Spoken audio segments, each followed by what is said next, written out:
Assalamualaikum warahmatullahi wabarakatuh. Saudara-saudariku kaum muslimin wa muslimat rahimakumullah. Alhamdulillah hari ini masih bisa bertemu lagi di channel ADRS Official. Nah, hari ini kita bakal ngebahas sesuatu yang benar-benar lekat sama keseharian kita, yaitu balasan mencari nafkah halal. Ini tuh bukan cuma sekedar rutinitas berangkat pagi pulang petang ya, tapi benar-benar menyentuh inti dari kehidupan keluarga kita. Pernah nggak sih Anda ngerasa capek luar biasa waktu lagi kerja nyari nafkah? Wah, saya yakin banget jawabannya pasti iya kan? Kita berangkat dari pagi buta, pulang sampai larut malam, meneres keringat, ngadepin segala macam tekanan kerjaan. Wajar banget kalau kita ngerasa lelah, penat, baik secara fisik maupun mental. Tapi, tahukah Anda, di balik rasa capek yang luar biasa itu, ternyata ada ganjaran spiritual yang benar-benar menakjubkan banget. Penasaran kan? Yuk kita bedah bareng-barang.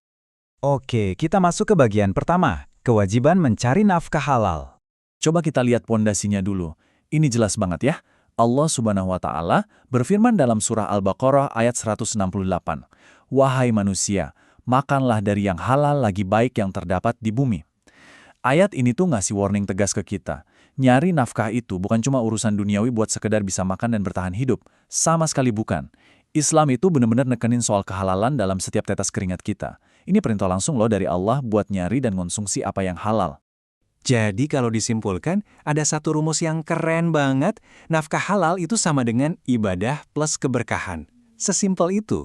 Artinya gini, detik di mana Anda melangkah keluar rumah, niat nyari rezeki dengan cara yang jujur, sebenarnya Anda lagi ngubah kewajiban dasar ngidupin keluarga jadi sebuah ladang ibadah yang ngedatangin keberkahan luar biasa. Lanjut ke bagian kedua, nafkah sebagai sedekah utama. Nah, poin krusialnya ada di hadis riwayat Bukhari dan Muslim ini. Apabila seorang muslim menafkahi keluarganya dengan niat mengharap pahala, maka itu menjadi sedekah baginya. Coba deh kita renungin sebentar.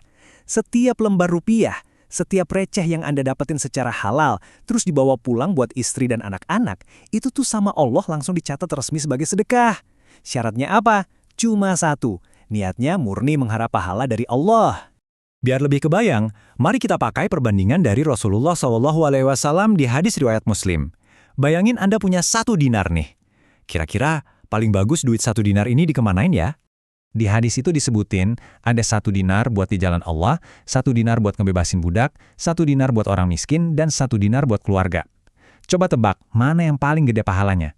Yes, benar banget. Yang paling besar pahalanya itu justru yang Anda nafkahkan buat keluarga sendiri. Gila kan? Kadang kita mikir sedekah paling top itu kalau ngasih keluar, tapi nyatanya secara hierarki spiritual, ngasih nafkah halal buat anak istri di rumah itu justru ngalahin bentuk sedekah super lainnya. Masuk ke bagian ketiga, penghapus dosa dan bernilai jihad. Buat Anda yang suka ngerasa jompo atau pegel-pegel sepulang kerja, riwayat dari Tabrani ini bakal jadi pelipur lara banget. Barang siapa yang di waktu sore hari merasa letih karena bekerja mencari nafkah yang halal, maka di sore itu ia diampuni dosanya. Dengerin tuh, lelah fisik Anda sepulang kerja itu nggak ada yang sia-sia teman-teman. Keringat yang bercucuran, rasa penat, itu semuanya secara otomatis ngerontokin dosa-dosa kita hari itu. Masya Allah. Nggak cuma itu, level spiritualnya bisa mentok sampai puncak. Waktu Rasulullah ngelihat ada orang yang kerja keras banget, beliau ngejelasin 3 niat spesifik yang bisa ngubah kerjaan biasa jadi setara dengan jihad di jalan Allah.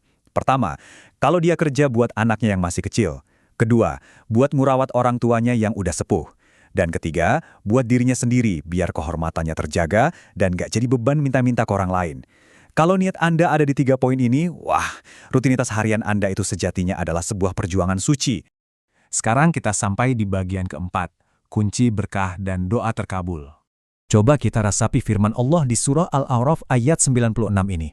Kuncinya itu ada di iman dan takwa, yang bakal memicu melimpahnya keberkahan dari langit dan bumi. Nah, usaha kita memastikan kehalalan saat nyari nafkah ini adalah bukti nyata dari ketakwaan itu sendiri. Lewat pintu yang halal inilah, keberkahan hidup kita bakal ngalir deras tanpa henti.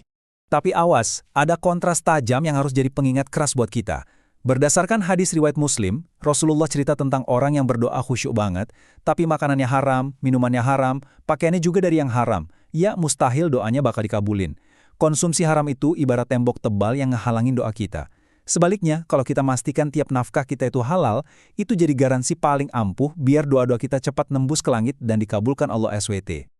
Oke, kita masuk ke bagian kelima, rangkuman dan doa penutup. Mari kita recap sebentar ya. Ada 6 keutamaan luar biasa buat para suami yang nyari nafkah halal. Mendapat pahala sedekah, menjadi amalan yang paling utama, dosa-dosanya diampuni waktu dia ngerasa lelah, bernilai jihad, ngedatengin keberkahan, dan memastikan doanya dikabulkan. Luar biasa paket komplitnya kan? Berbekal hal ini, semoga kita semua selalu dikasih kesehatan, kekuatan, keselamatan, dan pastinya rezeki yang luas berkah buat terus berjuang. Oh ya, satu pengingat kecil tapi penting banget dari bahasan kita hari ini, jangan lupa sedekah. Memang sih, ngasih nafkah keluarga itu prioritas paling utama, tapi menyisihkan sedikit harta kita buat bersedekah di tempat lain, itu tetap bakal jadi penyempurna dari semua amal kebaikan kita. Benar-benar bikin kita ngerubah cara pandang soal kerja keras ya. Yang awalnya mungkin terasa berat dan ngelelahin, sekarang berubah jadi penuh makna dan harapan. Jadi besok pagi pas Anda buka pintu rumah buat berangkat kerja, niat mulia apa nih yang bakal dibawa buat keluarga di rumah? Dan akhiri dengan terima kasih atas perhatiannya. Mari kita tutup pertemuan ini dengan doa kafaratul majlis. Subhanakallahumma wa bihamdika asyhadu an la ilaha illa anta astaghfiruka wa atubu ilaik. Wassalamualaikum warahmatullahi wabarakatuh.